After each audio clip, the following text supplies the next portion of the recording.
Hello, welcome back to my channel. If you're new here, my name is Mary and today's video is going to be the mid-year book Freakout tag for 2023. So I do this tag every year. I'm a little late doing it this year, to be honest. I originally filmed this video already, but I was looking back at it and looking back on like older versions of this tag that I've done, and I realized that whatever version I was using for that video wasn't the like complete version, so it was only like a handful of questions instead of however many we have here, like 12 or 13. So I'm refilming it, but I did go ahead and pick my answers for all of these questions, so this should be quick and painless to get through. So the first question is, what is your favorite book that you've read so far this year? For me, probably still, I read this book back in January, but Tomorrow by Gabrielle Zevin. This book got a lot of hype last year, and I read it because I think it won the Goodreads nomination for Best Fiction, maybe? And I've read two other books by Gabrielle Zevin that I've absolutely loved, but they were both a long time ago, and I did not put together that this was the same author as them until later. So I absolutely love this book. It's about these two childhood friends who like meet when they're kids in California, and then they like reconnect years later when they're both in college in Boston. So one of them goes to MIT and the other one goes to Harvard, I think. And basically they decide to team up and make this video game company.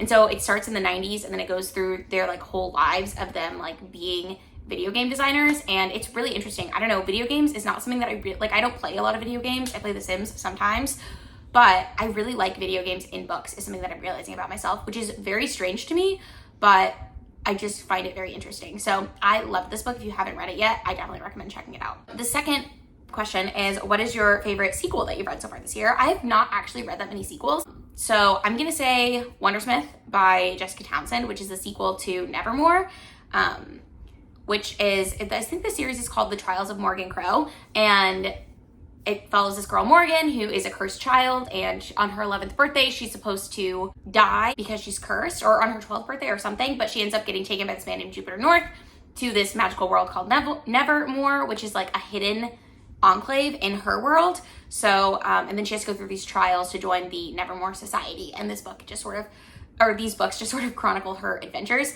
It's a super fun middle grade series. I absolutely love it. There's just something so easy about them to get through, and they just really are a delight to read. So yeah, that's my favorite sequel that I've read so far this year. Next question is a new release that you haven't read yet. I don't even know if this still counts, but I'm saying Babel. This came out last year, around this time, I think like August of last year, but I still haven't read this. I bought it when it was on sale at Barnes & Noble, and I really want to read it, but I'm like very intimidated by the amount of hype that this book got. So I'm kind of waiting for the hype to die down a little bit, which I think it has, but also like, I'm just nervous that I won't like this as much as other people have liked it. But this follows a character who, Robin, is that the character's name? Yes, Robin, who is Chinese and gets taken to Oxford to work in the languages department. I don't know exactly how that happened. I'll find out when I read this, but essentially he is working in the translations department at Oxford. And in this world, magic is real. And so part of magic is like knowing the words for things, and you can better utilize the magic if you are a native speaker of the world. So I think this book tackles like colonialism, model minority stuff, and I'm not sure exactly what else, but I'm very, very excited to get into this book because I think it sounds really interesting. But again, I'm very nervous because of the amount of hype that it got. The next prompt is, what is your most anticipated release for the rest of the year? My most anticipated release for the rest of the year is The Deep Sky by Yume Kitasai. I don't know how that name is pronounced, but this is a sci-fi thriller. I really enjoy sci-fi. I really enjoy thrillers. I especially enjoy sci-fi that gets really, really intense and has a thrilling aspect.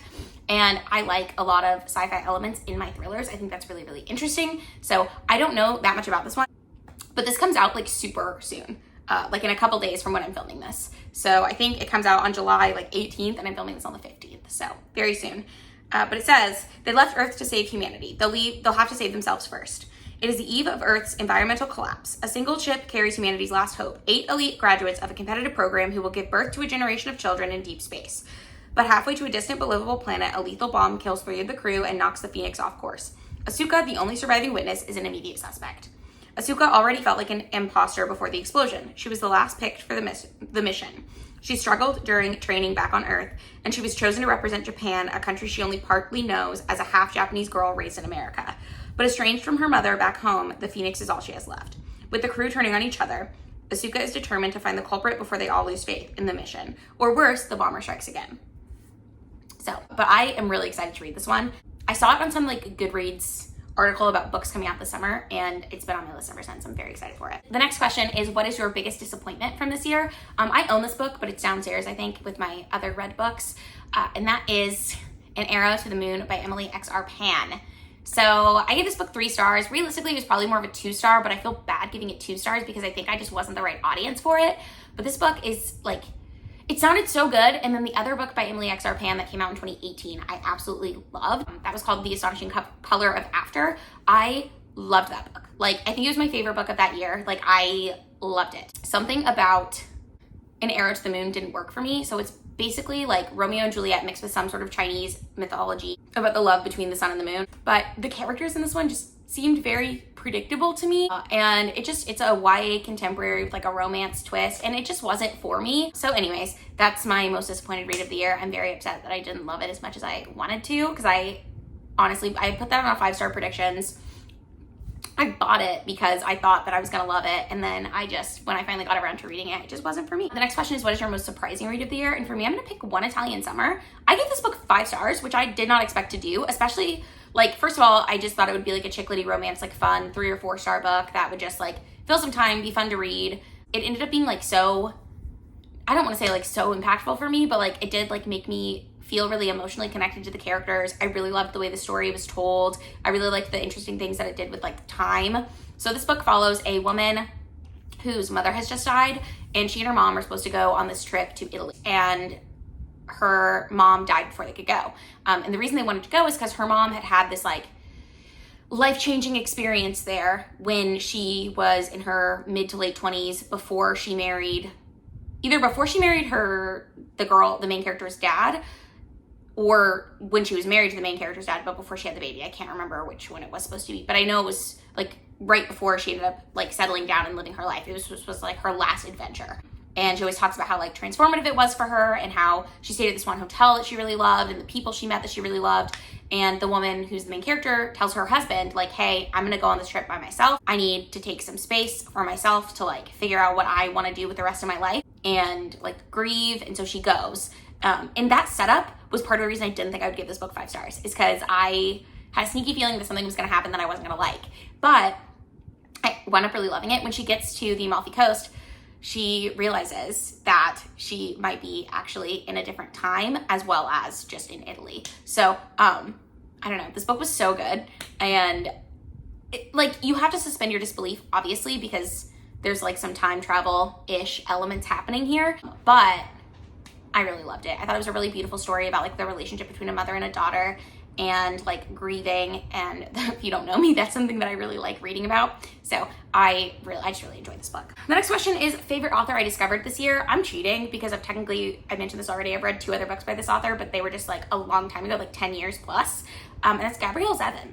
I love Tomorrow and Tomorrow and Tomorrow so much that I want to read her whole backlist now. I have already read Elsewhere. I read that when I was in 7th grade, and I did a book report on it. That's why I remember. And I loved that book. It's about this girl who dies, and then in the afterlife, she's like 15 when she dies. And so the afterlife is you live your life backwards until you're a baby, and then you're born again into the world, and then it's like a cycle like that. So it was just a really interesting concept, and I really, really liked that book. I have not revisited it since I was 12, but anyways, I really liked that book. And then I also read, The Life of A.J. Finnery or whatever. I think I've read that book.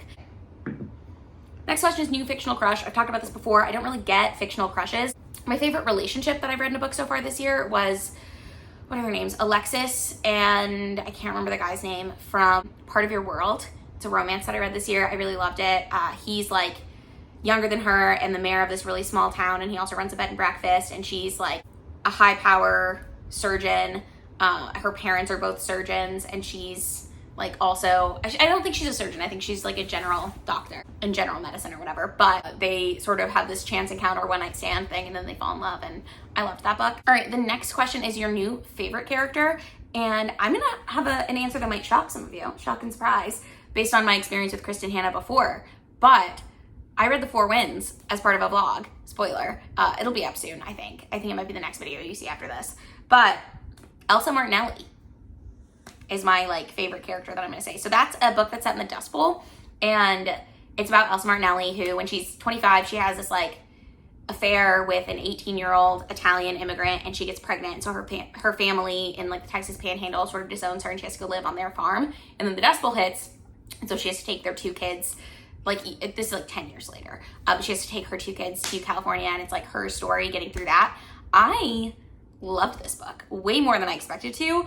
Yeah, I was very surprised about my like feelings about this book. There were certain things that I didn't like about it, so I think I ended up giving it 4 stars because it wasn't like a perfect book for me, but it definitely like, I liked it way more. That should have been my most surprising, honestly, because I am shocked that I liked it as much as I did based on how much I hated The Nightingale by Kristen Hanna. Next is a book that made me cry. I cry kind of frequently in books, so I have How High We Go in the Dark by Sequoia Nagamatsu is probably the #1 book that I think of. This is a sci-fi dystopian, sort of about the after effects of a pandemic and how different people are handling it, but it's told in a format that I really enjoy, which is where it's almost like short stories, but they all connect to each other. And there's one where it's scientists at a research lab, and there's a pig that they're researching, and the pig starts to talk, and it just made me really upset. I was at the gym working out, and then certain things happened, and I just like was bawling, sitting there on the elliptical, bawling. So I like, I'm pretty sure my gym thinks I'm unhinged, but that was back in like February too, so it doesn't matter. But next, we're gonna talk about a book that made me happy. Shiver by Maggie Stiefvater made me happy. This is a like, it's the first book in a series, but it's like a werewolf series that was written in like 2008, 2009, which I didn't read this at that time. I read this now, but when I was like 12, 13, 2008, 2009, this is the type of book that I would have liked to read. So because it was written around that time and I was reading similar things around that time, this still feels very nostalgic for me. I hope that makes sense. But I really liked this book. Favorite adaptation that I've seen this year? I feel like there's another one that like was a TV show adaptation that I liked a lot, but I can't remember off the top of my head. So I'm going with the movie For a Man Called Otto.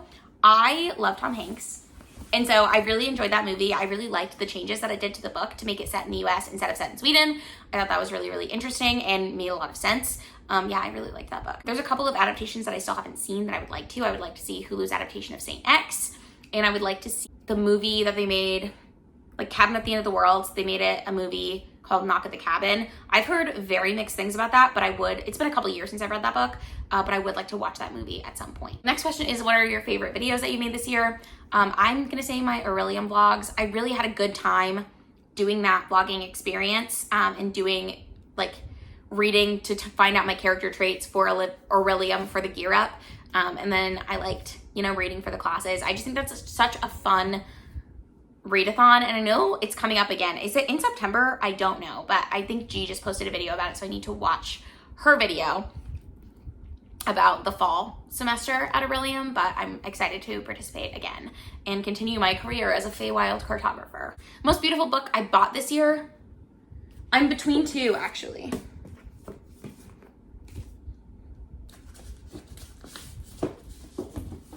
So, first, Babel. I love this book cover. I think it's like just so cool looking, and then I like the gold. I wish this was actually like foiled. It's not. It's just printed yellow. But what does it look like on the other side? Nothing. Okay. But I do really, really like this cover. Also, notes on an execution. I just like the color of this book. This is my favorite color. So it just tickles me to have a book that is this color, because I feel like a lot of books don't actually come in purple like this. So those are the 2 that I'm gonna say. I don't really buy books because they're beautiful. I buy books because I want to read them. And my preference with books typically is to buy a book that is a little more beat up and like a floppy paperback style. But those are very beautiful books that I bought. The last question is, what is your TBR for the rest of the year? My plans for the rest of the year are kind of all over the place, but I do want to continue reading the books that I own but haven't read yet. That is one plan. I also would like to keep up with the Buzzwordathon. Let me know what you are planning on reading for the rest of the year. Also, let me know if you've done this tag, and link your video down below because I would love to watch it. I do like watching these tags every year to see what other people are up to. Thank you so much for watching this video. If you made it to this point, you can give it a thumbs up if you enjoyed it. You can subscribe to my channel if you would like to see more videos from me, and I will see you in another video very soon. Bye!